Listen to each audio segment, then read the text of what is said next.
전기운 폭발이 밀폐 상태에서 발생했어요? 아니면 개방 상태에서 발생을 해요? 전기운 폭발은 개방. 블레비는 개방에서 발생했어요? 밀폐에서 시작을 했어요? 밀폐에서 시작을 한 거죠. 일단은 용기가 터진 거예요. 그죠? 그리고 전기운 폭발은 누설이 발생하는 거예요. 그러면 전기운 폭발은 휘발유라든지 등유라든지 이런 데서도 발생할 수 있는 현상일 수 있어요. 그죠? 82페이지입니다. 방폭론이에요. 1번에 폭발성 분위기 생성 방지. 일단은 누설 및 방출 방지. 누설을 안 만들었어요. 근데 누설이 됐어요. 체류 방지. 자, 누설 및 방출 방지, 체류 방지를 했어요. 그러면 개수 폭발의 1조건, 2조건? 1조건, 조성 조건, 농도 조건, 연소 범위. 안 된 거죠? 폭발하지 않겠죠? 두 번째, 점화원 제거. 이건 뭐예요? 에너지 조건, 점화원 존재, 최소 점화 에너지, MIE 관계되는 거죠? 그러면 1번이 좋을까요? 2번이 좋을까요? 둘 중에 하나만이라도 없으면 폭발은 하지 않아요. 그렇지만 더 좋은 거는 뭐예요? 1번이죠. 자, 점화원의 실질적 격리. 격리, A하고 B하고 사이에 뭐가 있다라는 건데, 이 있는 거는 고체일 수도 있고 액체일 수도 있고 기체일 수도 있죠. 그러면 A와 B 사이에 뭔가가 있는데 그 뭔가는 고체일 수도 액체일 수도 기체일 수도 있어요. 그러면 A는 뭐고 B는 뭘까요? A는 위험성 분위기, 즉 연소 범위고요. B는 뭘까요? 점화원이에요. 그래서 연소 범위와 점화원을 따로 격리를 하겠다 이런 얘기예요. 그럼 얘는 연소 범위는 있지만 점화원이 없어서 폭발하지 않을 거고요. 얘는 점화원은 있지만 폭발할 가스가 없어서, 연소 범위가 없어서 폭발하지 않겠죠. 폭발하려면 뭐가 있어야 돼요? 예, 가, 산, 점이 있어야 되는데 이 가연물과 산소가 적당하게 있는 게 연소 범위예요. 가연물이 너무 많다든지 너무 적으면, 산소가 너무 많다든지 없으면 이 연소 범위에 들지 않고요. 점화원이 있어도 폭발하지 않겠죠. 자, 가산과 점화원 사이를 이렇게 격리하겠다라는 거거든요. 그 격리하는 게 고체, 액체, 기체로 격리하는 방법이 있는데, 고체로 격리하는 것을 내압 방폭 구조라고요. 액체로 격리하는 방법을 유입 방폭 구조라죠. 절연유 들어봤죠? 절연유는 유입 방폭 구조의 대표적인 구조입니다. 그리고 기체로 격리하는 거, 이거는 압력 방폭 구조를 하죠. 이 공간을 어떻게 해요?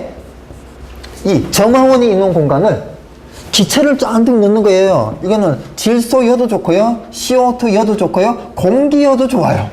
압력이 높으니까 이게 가산, 이 연소 범위에 있는 가스가 이쪽으로 들어올 수가 없는 거예요.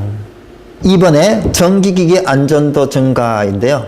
가장 안 좋은 겁니다. 안전도를 증가했어요. 이를테면 폭발 확률 1%, 100개 중에 1개는 터진다는 거거든요. 안전도를 더 증가했습니다. 0.01%, 10,000개 중에 하나는 터진다는 거거든요. 그래서 가장 안 좋은 방폭 구조예요. 저만 있는 게 본질적 억제. 이건 뭐가 생각나요? 본질 안전 방폭 구조. 점화원을 쓰는데, 전기 에너지를 쓰는데 얘가 합선이 돼도, 즉 스위치 접점이 붙어도 최소 점화 에너지가 될 수 없는 약전을 쓰는 거예요. 그러면 어떠한 경우에도 안 터질 거 아니에요. 문제가 발생해서 고장이 발생해도, 그죠? 단락이 됐어요. 스파가 튀기는데 최소 점화 에너지 이제 미만의 스파가 튀기는 거예요. MIE보다 최소 점화 에너지 작은 전류를 쓰는 거예요. 다음 페이지 83페이지 내압, 유입, 압력, 안전정, 본질 안전 넘어가겠습니다. 다 설명한 거예요. 6번에 있는 특수방폭 구조는 5개가 아닌 기타의 그 밖에 방폭 구조다 이런 얘기입니다. 자, 85페이지 위험장소 0종, 1종, 2종 장소가 있는데요. 항상 이렇게 있으면 어쨌든 0종 아니면 2종 장소가 위험한 장소겠죠. 1종은 중간일 거고, 그죠? 어디가 위험해? 0종 장소가 위험해요. 평상시에 폭발성 분위기가 뭐예요? 연소 범위, 농도, 조성 조건이 1조건이 만족된 상태예요. 연소 범위 안에 들은 상태죠. 이게 폭발성 분위기예요. 뭐만 있으면 터진다? 저마원만 있으면 터진다. 무슨 저마원? 뭐 이상? 채소, 점화, 에너지 이상만 있으면 터진다. 이게 폭발성 분위기예요. 저마원만 있어도 안 터진다. 이건 뭐야? 폭발성 분위기가 아니었던 거죠. 자, 평상시에 무슨 상태예요? 폭발성 분위기 상태. 그럼 어디일까요? 배관 내부, 용기 내부. 예를 들면 LPG 용기 안, 도시계가스가 흐르는 배관 안, 뭐 이런 거. 일정 장소. 평상시 똑같아요. 그죠? 폭발성 분위기가 생성될 수 있는 우려가 있는. 그게 평상시에 가스를 막 써요. 예를 들면 가스 충전소 같은데. 평상시에 우려가 있죠. 근데 배관 주위, 용기 주위에 폭발성 분위기가 생성이 됐어요. 이거는 이상현상이죠. 용기가 배관이 센 거예요. 그죠? 세면 원래는 안 되는데. 그래서 이상시 무슨 문제가 생겼을 때 폭발성 분위기가 생성될 우려가 있는 그거는 이제 배관 주위나 용기 주위 이렇게 되겠죠. 용기가 샜을 때 이게 이상현상이에요. 배관이 샜을 때 이상현상이라고요. 밸브 주위 이상현상이에요. 그런데 가스 충전소는요, 가스 충전하다 보면 옆에 좀 새요, 안 새요? 새잖아요. 이건 평상시 행위거든요. 가스 충전하는 게 이상한 게 아니잖아요. 자, 아래쪽에 전기 방폭 구조의 표준 환경 조건. 내압 방폭 구조, 유입 방폭 구조, 이런 방폭 구조를 테스트를 합니다. 테스트해서 이거는 방폭 구조로 성인을 딱 내줘요. 승인을 딱 내줄 때 이거는 어떤 상태에서는 신뢰성이 있는데 믿을만한데 성능이 인정이 되는데 방폭 성능이 어떤 환경 조건을 벗어나게 되면 이거는 안 된다. 일정한 뭔가가 있어야 되겠죠. 뭐 무한대다 이럴 수는 없잖아요. 그래서 어느 범위겠어요? 우리가 사는 표준적인 환경 상태 전후죠. 봐요. 압력 80에서 110kPa. 온도 보면 이제 딱 나오죠. 마이너스 20에서 40도씨. 상대 습도 45에서 85%. 표고 1000m 이하. 이런 데서는 방폭 성능이 확보가 된다 이런 얘기예요. 86페이지. 최대 안전 틈새 화염 일주 한계 표가 있죠. 이 표는 이제 나올 수 있는데요. A, B, C 중에 어디가 더 위험해요? C가 위험하죠. 자, 아세틸렌 수소 0.5 이하. 아세틸렌이 0.5 이하인 0.4일 수도 있고 0.3일 수도 있고 0.2일 수도 있다 이런 얘기예요. 수소가 0.5 이하인 0.45일 수도 있고 0.35일 수도 있고 0.25일 수도 있고 이런 얘기입니다. 그 그룹 안에 들어간다는 얘기예요. 0.5 이하, 0.9 미만, 0.9 이상 이런 수치는 무슨 수치냐? 예를 들어서 0.5 이하인 수소를 가정을 하는 거예요. 0.4다라고 가정을 해보죠. 수소 H2가 0.4ml라고 가정을 하면요. 이 틈새 있죠. 이 틈새가 여기 이제 수소가 있고요. 여기에 이제 공기가 있어요. 여기에도 수소가 있고 여기도 공기가 있어요. 이게 이제 어떻게 혼합이 되어 있는가 하면 수소는 475수잖아요. 4에서 75%잖아요. 예를 들어서 수소 얼마? 10%, 공기 얼마? 90%. 그러면 얘가 폭발 범위 맞죠? 그 안에도 얘도 10%, 얘도 90%. 이렇게 해서 폭발성 분위기인 상태를 지금 이게 뭐예요? 쇠덩이입니다. 쇠 덩어리예요. 뭘로 격리한 거예요? 고체로 격리한 내압 방폭 구조를 얘기하는 겁니다. 이 고체로 격리했는데 미세한 틈이 있을 수 있잖아요. 미세한 틈이 있을 수 있죠. 밖에 있고 안에 있는데 여기에 점화온을 공급을 하는 거예요. 그래서 이 틈새를 조절 나사로 넓은 상태에서 계속 줄여가면서 계속 시험을 하는 거예요. 그래서 터뜨려 봤더니 1.0ml일 때 터지더라고요. 0.9일 때 터지더라고요. 0.8, 0.7, 0.6, 0.5일 때 터지더라고요. 0.4ml일 때 안 터지더라고요. 수소는 그래서 0.4인 겁니다. 그럼 0.4는 0.5 이하 그룹이에요? 0.5에서 0.9 사이 그룹이에요? 0.9 이상 그룹이에요? 0.5 이하 그룹이잖아요. 그래서 C등급이라는 거죠. 벤젠은 0.9ml였어요 라고 가정을 해보죠.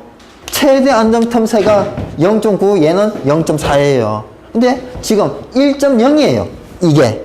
여기 안에 벤젠이 들어가 있어요. 그럼 벤젠은 터져요, 안 터져요? 아니, 얘가 0.9 밑이면 안 터지고 얘가 밑이면 안 터져요. 그죠? 그러면 위면 어때요? 터지죠? 자, 1이에요. 벤젠 터져요. 수소 터집니다. 그런데 얘가 0.7이에요. 조절볼트를 해가지고. 벤젠이에요. 터져요, 안 터져요? 안 터져요. 수소는 터져요. 0.7일 때 수소는 터지고 벤젠은 안 터져요. 뭐가 더 위험해요? 수소가 더 위험하죠. 87페이지에 보게 되면 표가 발화도예요. 단위가 뭐예요? 발화점, 도씨잖아요. 그럼 발화도는 뭘까요? 발화 온도죠. 또는 발화 정도라고도 볼 수가 있겠죠. 발화 정도 또는 발화 온도. G 1, 2, 3, 4, 5. 어떤 게 더 위험해요?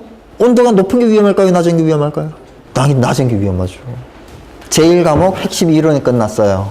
여러분하고 저하고 예상 문제 및 연습 문제를 한 개 한 개 다 볼 필요가 저는 없다고 생각을 해요. 몇 개만 한번 보겠습니다. 90페이지 1번은 여러분이 그냥 봐도 되지만 1번이니까 같이 한번 보면요. 연소 반응에 대한 내용 중 옳지 않은 것은 4번에 보면 열 복사선은 온도가 상승되면 파장이 점점 길어지면서 여기서 이상한 걸 느껴야 돼요. 잘못됐다는 걸. 짧아집니다. 온도가 올라가면 파장은 짧아집니다. 단파장이 되죠. 그래서 제가 태양을 예를 들었죠. 단파장. 태양에서 오는 파장은 단파장이고요. 태양열이 지구에 부딪혀서 지구열은요. 상당히 낮죠. 그래서 지구에서 발생되는 열파가 있어요. 열파장은 장파장이에요. 공부를 할 때 이러면 참 좋지 않을까 이런 생각을 합니다. 해설도 가리고 답도 가려요. 그리고 1번을 풀어보는 겁니다. 지금은 천천히 하세요. 속도보다는 제대로 하는 게 중요해요. 속도는 언제 필요해요? 시험 볼 때 필요합니다. 하다 보면 속도는 생겨요. 처음부터 서두를 필요가 없어요. 하나하나 어차피 지금은 지식을 취하는 거니까요. 한 줄에서 한 개씩 취하면 돼요. 한 페이지에서 한 개씩 취해도 되고요. 근데 제대로 취하라는 얘기죠. 한 문제에서 한 개라도 제대로 취하라고요. 정확하게. 그래서 답을 가리고 해설도 가리고 쭉 보는 거예요. 이 문제가 맞을 수 있죠? 맞았다. 그래도 해설은 한번 보세요. 어차피 한번 읽어봐야죠. 읽으면서 진짜 책을 확실하게 봤다라는 마킹을 하라고요. 책을 봤는데 그냥 여기서 이거 그리고 넘어가잖아요. 표시도 안 하고. 그러면 그 다음에 보게 되면요. 이 책은 처음 본 것 같아요. 그럼 속도가 또 똑같다고요. 그래서 풀었는데 맞았어요? 틀렸어요? 그런 것도 표시하고요.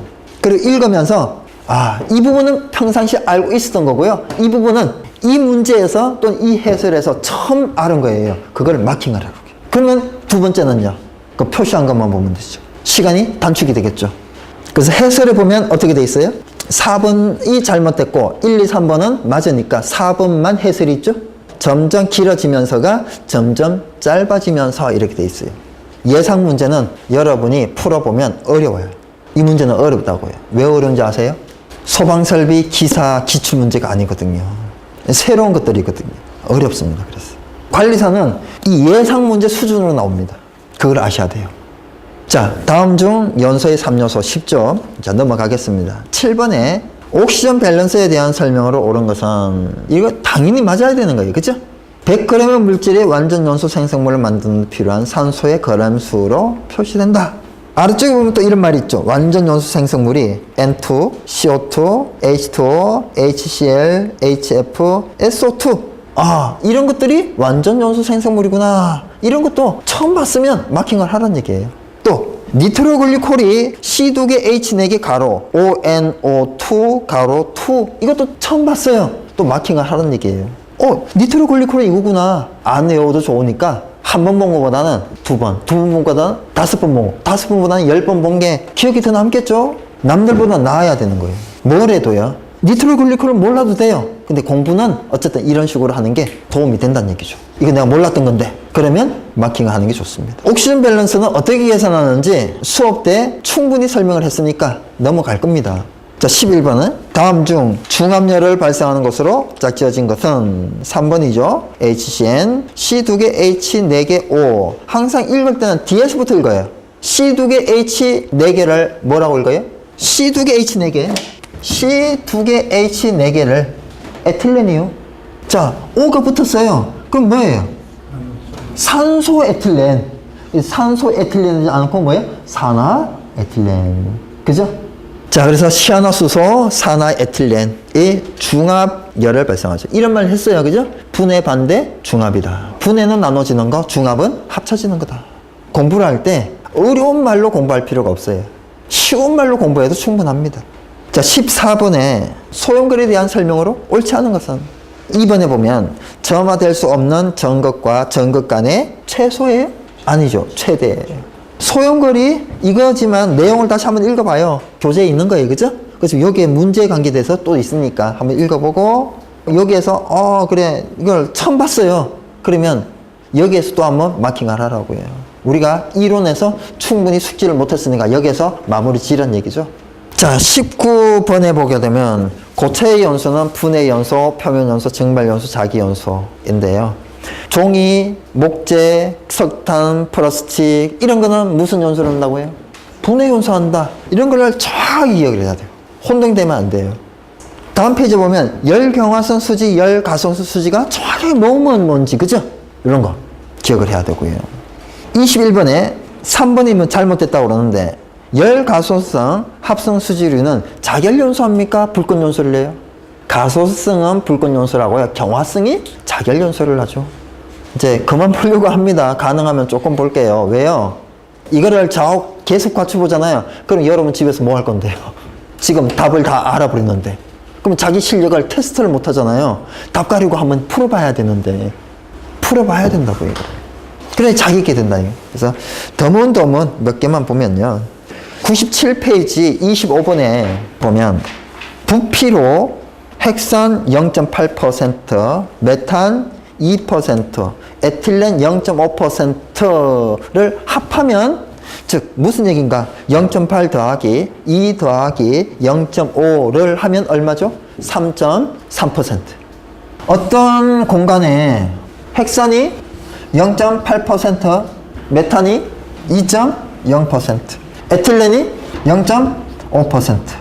그러면 여기 안에 이게 이제 합치니까 3.3%예요. 그러면 나머지요. 96.7%. 나머지 96.7%인데 이게 뭘까요? 공기죠. 이 3.3% 아닌 나머지는 공기다 이런 얘기예요. 그래서 이 첫 줄에 나타나는 이 말은 바로 이런 얘기고요. 연소 하한값과 연소 상한값을 르샤틀리의 식을 이용하여 계산하고 할 수 있어요? 밑에 보니까 핵산이 0.24 몰 분율, 메탄이 0.61 몰 분율, 에틸렌이 0.15 몰 분율. 그죠? 몰 분율은 몰 분율은 같은 말이에요. 몰 분율은 무슨 비와 같다? 부피 비와 같다. 무슨 비와 다르다? 무게비, 즉 중량비와는 다르다. 알아두셔야 돼요. 몰비는 부피비와는 같다. 그렇지만 중량비 같은 말, 무게비와는 뭐하다? 같지 않다. 다르다. 우리가 볼륨 퍼센트, 웨이트 퍼센트라고 하는데요. 다릅니다. 그래서 얘가 얼마에? 0.24, 0.61, 0.15 합하면 1.0이잖아요. 즉 100%라는 얘기죠. 그럼 얘는 24%, 61%, 15% 합하니까 100%. 그죠? 똑같은 얘기예요. 그대로 쓸 수 있어요. 그렇지만 얘는 24% 웨이트 퍼센트, 61 웨이트 퍼센트, 15 웨이트 퍼센트가 절대 아니란 얘기죠. 그러면 얘는 과연 몇 퍼센트냐? 몇 웨이트 퍼센트고 얘는 몇 웨이트 퍼센트고 얘는 몇 웨이트 퍼센트냐 라는 거를 계산해 봐요. 그래서 이거 다음 첫 시간에 풀 때니까요. 이것도 알아야 돼요. 중요한 내용입니다. 몰비를 부피비로, 부피비를 몰비로 바꾸는 거, 그리고 부피비를 뭘로? 중량비로 바꾸는 거 알아야 되는 거예요.